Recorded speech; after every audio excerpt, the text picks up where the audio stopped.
now I have him on air. Τον έχω στο τηλέφωνο, φίλοι και φίλοι ακροατές, και με μεγάλη χαρά και μεγάλη τιμή καλημερίζουμε τον Paul Lambis. Good morning, Paul, και καλώς όρισες. How are you, sir? Καλημέρα, Ρένο μου, και ευχαριστώ για αυτή την τιμή. I'd like to thank you for this opportunity, and it's so good to hear your voice after such a long time, especially on the new Panhellenic Voice. Yes. Και για μένα η νέα Πανελλήνια Φωνή είναι ένα πολύ σημαντικό, ας πούμε, στέλεχος στη ζωή μου. Without the new Panhellenic Voice, of course, I mean, I often look back at the times we were together and how it started and where it's gone and now where it is, and I'm very, very impressed, and I'm so excited that there's a website that we can all communicate, and of course with Facebook. With the Facebook, it's so easy to be in touch with everybody on a daily basis. Then, Paul, you were part of the beginning, isn't it, of New Panhellenic Voice? That's correct. When we were back in Brixton. Lovely stuff. And then tell us a little bit about that time. You were still did you finish school, yes, or you were still at school? I had just completed my course in graphic design. Right. I think it'd be fair to say that I used the radio station also as a stepping stone, not only to improve Greek, but at that stage I also had a mobile disco, which I'm sure your listeners will remember, called Lambo.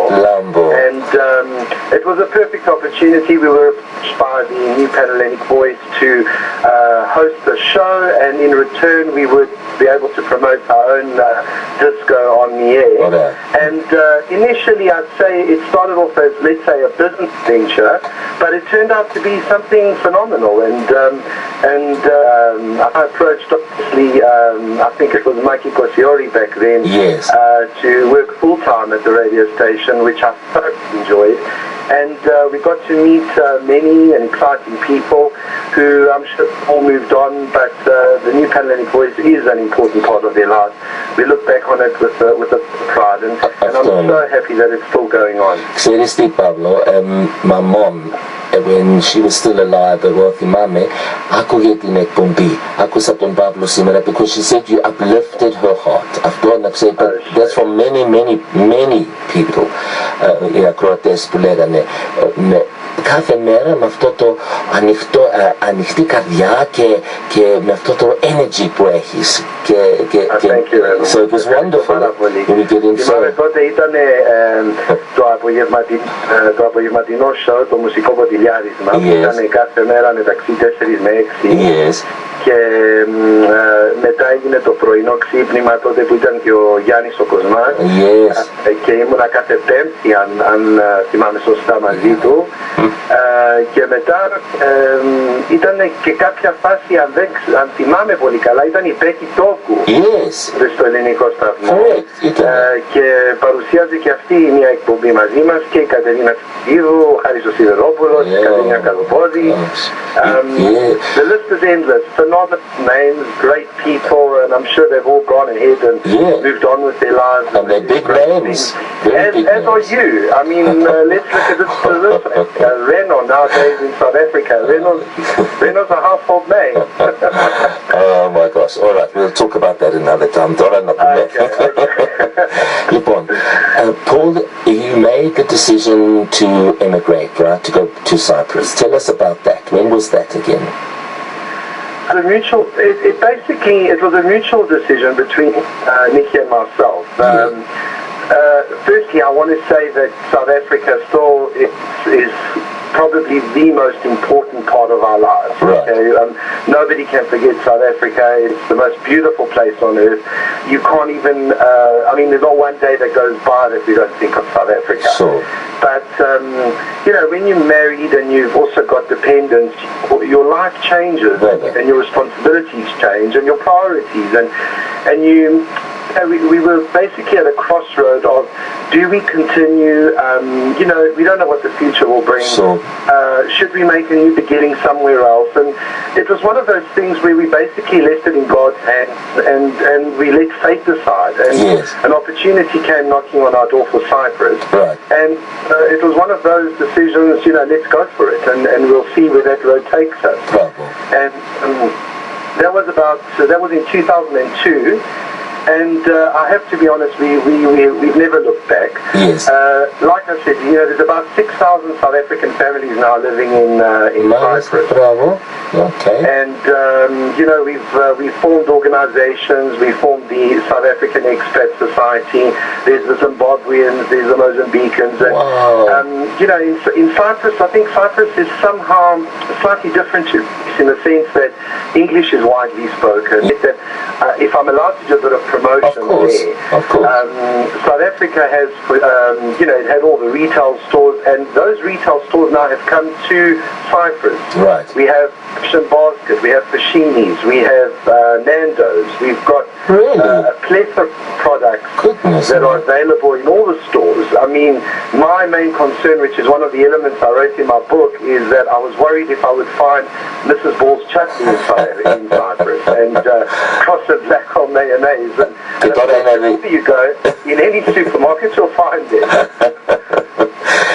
So tell me, Paul, in terms of then the journey towards writing your first book, let's talk about that. Diego, to be honest, I lost touch, and then with Facebook I started following and say, oh, Paul, and look, there's some photographs of Nikki and the family and Nikki's folks and your family, and then slowly catching up. And then I saw the release of the second book, this autobiblio.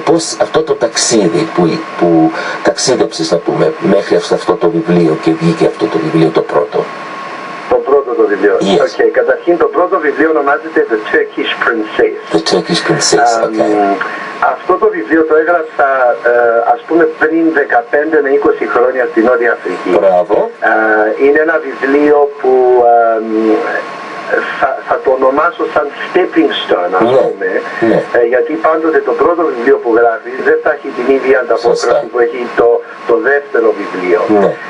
Και μετά όταν βγαίνει το δεύτερο, funnily enough, το πρώτο γίνεται πιο famous, ας πούμε, γιατί υπάρχει μεγάλη ζήτηση για να πάνε πίσω, για να πάρουν τα παλιά, για να μπορούν να, ας πούμε, to draw parallels with what you're currently doing at the moment. Yes. The first book that I wrote, I was basically inspired by a love story that I heard. This was related to me in South Africa from a Turkish Cypriot that I was studying with at the time. And he told me about a forbidden love that he had for a Greek Cypriot girl. Okay. And it intrigued me because, we were never brought up as racists. I mean, we always consider everybody and anybody irrespective of culture, race, belief, skin color, etc. Yes. We all deserve a fair chance in life. Right. And I liked the idea, being a Cypriot, of the Turkish Cypriots on the northern side of Cyprus and the Greek Cypriots living on the southern side, and this love that could possibly connect the two. Yes. Because at the end of the day, if I think love conquers all. Yes. If you allow me that. Yeah, of course. Without being cliched, I am a romantic. And I like that idea that maybe the love could bridge the differences between the north and the south. And so I based my story on that. So love transcends borders. I did quite a bit of research on the Turks and the Cypriots, and it's amazing that before, let's say, the Aoka days, or before the coup that happened in Cyprus, the Turks and the Cypriots were actually getting on famously well. Yes, yes. And since basically, I'd say when I wrote the story about the Turkish princess, it's basically an intriguing story of a Greek girl who is abandoned by her mother during the war, and she's later, this baby is then discovered by a Greek soldier who looks after it, and then he decides, okay, well, he can't handle that responsibility, and he gives the baby up for adoption. Right. And funnily enough, this Greek baby lands up in the hands of a very affluent Turkish family who decide to adopt her. Wow. And you've got the story of a Greek Orthodox girl who doesn't know she's Greek Orthodox, being raised as a Turk, and then she inherits this global empire, and in later life discovers that she's actually Greek, and then she's torn between those two worlds, and a love for a man who is Turkish, but she's now Greek Cypriot, and she's got to make that decision. So I won't tell you more about the book, but that's basically along the lines of the story of the Turkish princess. It's a I thought, because we've gone through a whole, let's say, journey, a cycle or a circle of life to get to where we are today, living in Cyprus and all our experiences from South Africa, that's why I thought it was time to write Where Is Home. And of course, one or two major occurrences in our lives which make you alter your beliefs or look at life from a different perspective. Yes. Now, Where Is Home is a question every single κάθε ψυχή στην διασπορά. Είναι αυτή η ερώτηση που συνέχεια σηκώνεσαι το πρωί και αυτή είναι η ερώτηση. Κοιμάσαι το βράδυ, πού είναι το σπίτι μου? Where's my home and what does home mean? I mean, it's a wonderful, deep topic of discussion and debate. Πες μας γι' αυτό τώρα. So when did you write this? Was it this year or did you? Για να περιγράψω το Where Is Home με λίγα λόγια, που ξεκίνησε. Η ιδέα προήλθε όταν δυστυχώς ήμουνα σε μεγάλο αυτοκινητικό δυστύχημα το 2008. Μάλιστα. Στην Κύπρο. Σχεδόν παράλυτο, για 6 μήνες ήμουνα στο νοσοκομείο, ακίνητος, με την έννοια ότι δεν θα μπορούσα να περπατήσω ξανά. Και όταν είσαι 6 μήνες ακίνητος στο κρεβάτι, πάρα πολλά πράγματα περνάνε από το μυαλό σου. Σκέφτεσαι και αναρωτιέσαι όντως τι είναι η ζωή. Περνάς κάποιες φάσεις κατάθλιψης, φάσεις αγάπης, the response of the people coming to see you on a daily basis which uplift your emotion. Yes. The dark moments that you spend at night thinking, am I going to walk again? Drawing parallels to family members which have been killed in an accident or have passed away, and I think the thought behind it emerged from spending time alone and trying to figure things out for yourself. Yes. And of course, when you spend a lot of time, you think about a lot of things, and you're presented with a lot of opportunities. And I must say that the driving force behind this whole thing is my wife, because she looked at it and she said to me, you can either face your situation and say, that's it, my life is over and it's downhill from now on. Right. Or the famous quote is, she doesn't tolerate pity parties, and get up and make a difference. And of course, backed by the support of very close family who are here, on a daily basis to look after you and help you with your, the most simple tasks of getting up, bathing, eating, and things like that. Yeah. All these driving forces made me look at life then and say, well, let's make a difference, and let's also relate that story to people that can possibly look at it and hopefully get something out of it. And be inspired, yes. And move forward in life and think of life positively. I mean, we're only here for a limited time, so it's what we make of it in the end. Και περνάει αυτός ο καιρός τόσο γρήγορα, Παύλο. Πάρα πολύ γρήγορα, Ρενό. Που βλέπεις ότι από τον καιρό έχει περίπου 10 χρόνια να σε δω. Ναι. Και αν σου πω ότι το 2002 για μένα, ακόμα το θυμάμαι σαν εχθές. Και εγώ. Και λέω μέσα μου, είναι δυνατόν 10 χρόνια που περάσει, που έχουμε φύγει από την Νότια Αφρική.